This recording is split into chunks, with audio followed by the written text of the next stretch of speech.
Ер нь хүний хаадхыг омшилгож гэсэн нэг юм дутуу байл ер нь хүн иргэд төрөхтэй айгүй хэцүү байдаг л гэдэг. Бид тэр баг хэлдэг. Заргийн бичлэгийг одоо үзээ сууж байна. Үнэхээр нийгэм ямар муухай болцсон юм бэ? Монгол хүний хүн чанар хүний юмс яагаад байхгүй болцсон юм бэ? Яагаад ийм байд? Яагаад энийг бид нар хүлээн зөвшөөрөх ёстой? Зөвшөөрч болохгүй.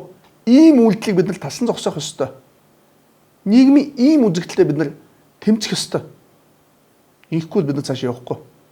Өнгөрчөөд байхад нь эдэр ихтний тонжидэг ийм л ёс зүйн нийгэм бий болцсон байна. За тэгээд нөгөө хүний эдэрхтэн нөгөө талигач бусгын эдэрхтэн зөвшөөрлгүй авсан тухайн асуудал яваад эхлэхээр би хууль эрх зүйн орчны хувьд нь судлаж үзлээ л дээ.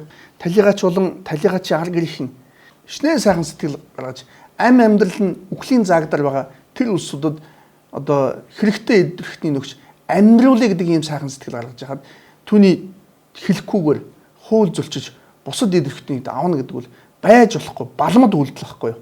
Монгол улсын донорын тухай хууль зааснаар амьгүй донор болон түүний гэр бүлд хүндэтгэл үзүүлэх арга хэмжээг хууль ёсны төлөөлөгчийн зөвшөөрөлтөөр зохион байгуулна гэж заасан ба шүү дээ. Эрүүл мэндийн яам. Энэ талигаачд ийм хүндэтгэл үзүүлэх арга хэмжээ зохион байгуулсан уу? Би тийм мэдээ авсаг үздсэнгүй. Ер нь зөвшөөрөлтөй эдэрхтийг авах ёстой шүү. Зөвшөөрөлгүй авах юм бол энэ бол гэмт хэрэг шүү. Хэрвээ заргийн мен сайд энэ мэдээллийг гаргаж тавиагүй бол ийм зүйл болдог хэсэг талаар бид мэдэхгүй байсан байхгүй юу? Монгол улсын эрүүгийн хуулинд хурам мөхөрч хүний эдэрхтэн авах юм бол 28 жилийн хоригдлтойгоо заасан. Цаашлах юм бол хохирогчийн эд төрөнг хөрөнгөч нэ эрүүл мэнд гэр бүлийн таагүй орчин амьдралын бусад хүнд байдалд за бие хамгаалж чадахгүй байдлыг далиндуулж эрхшээлтэй байгаа хүний эдэрхтэн авах юм бол 5-аас 10% жил ял өнөг тулаа заасан байхгүй. Гэтэл хичнээн хүний эдэрхтэн зөвшөөрлгүй авсан болоо гэсэн хардлага төрж байна. Монголын ард түмэн энэ мэдээллийг үзээд төрийн өгч чадаагүй 3 сая 500 мянган төгрөгийн оронд нь 17 цагийн дотор 200 гаруй сая төгрөг цуглуулсан байна шүү дээ. Тэгвэл төр нь энэ гэр бүлд хүндэтгэл үзүүлэх хууль заасан үүргээ биелүүлээрэ. Тэр эрүүл мэндийн сайд нь, тэр эрүүл мэндийн яам нь энэ үүргээ биелүүлж олон нийтэд үзүүлээрэ. Энэ бол гайхалтай гэр бүл шүү дээ. Бусдад амьдрал бэлгэлэх ийм сайн үйлсийг бүтээсэн байхгүй юу? Тэр ах эгч нь ярьж л шүү дээ. Ээж хэлсэн учраас бид нар зөвшөөрсөн юм аа.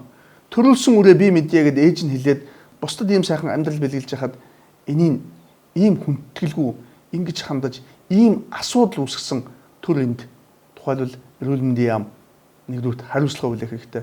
Гин буруутай хүн хариуцлага хүлээх хэрэгтэй. Хүндэтгэл үзүүлэх ажлаа харин хуулийн дагуу хийхийг шаардж байна.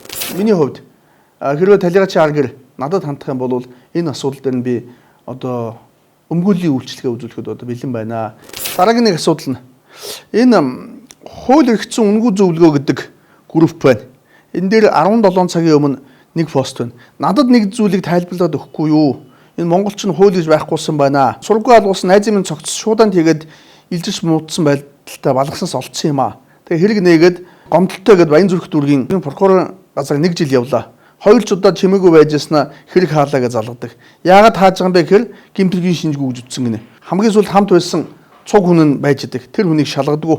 Хүн өөрийгөө шуудаалаад балгасанд аваачаад хайсан юм бахоо. Баян зүрх дүүргийн прокурорын үзэж байгаагаар гэж байгаа. Хамгийн сүүлд амьсгал ураагт нь хамт байсан хүн ил байхад хэрэг нээж шалгадаггүй.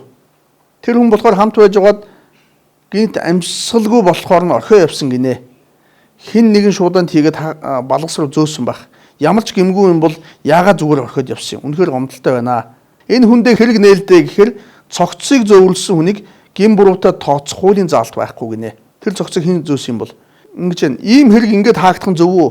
Хуулийн ямар үнэлэлтэй юм бэ? Өмгөөлж авах мөнгө үнэхээр байхгүй. Ядарсан хүмүүст бол хууль үйлчлэхгүй байна гэсэн ийм одоо пост байх юм. Тэгээ энэ постын доор одоо комментүүд бичсэн байна. Тэгээ тэр нь болохоор өмгөөлөгч Батчив зариг юмэн эсвэл нэгэн зэрэг хүмүүс хантаарай. Тэгэхгүй л хэрэг чинь шийдэгдэхгүй шүү гэд одоо комментүүд бичсэн байна. Тэрнтэй холбоотойгоор над руу одоо шеэр хийж явуулсан байна.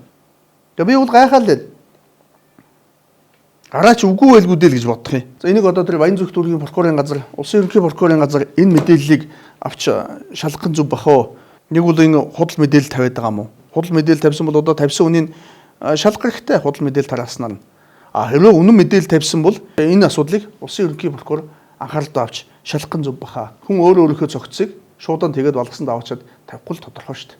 Тэгэхээр ийм асуудлыг яахаараа хаад юм бэ? Гэмтгийн шинжгүүгээд.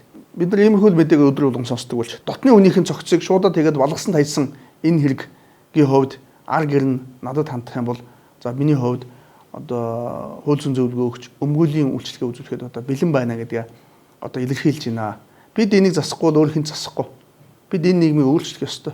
Ийм учраас энэ нийгмийг өөрчлөхийн төлөө хүн бүр чаддагаараа одоо зүйлээрээ одоо туслахыг хамтран ажиллахыг одоо уриалж байна.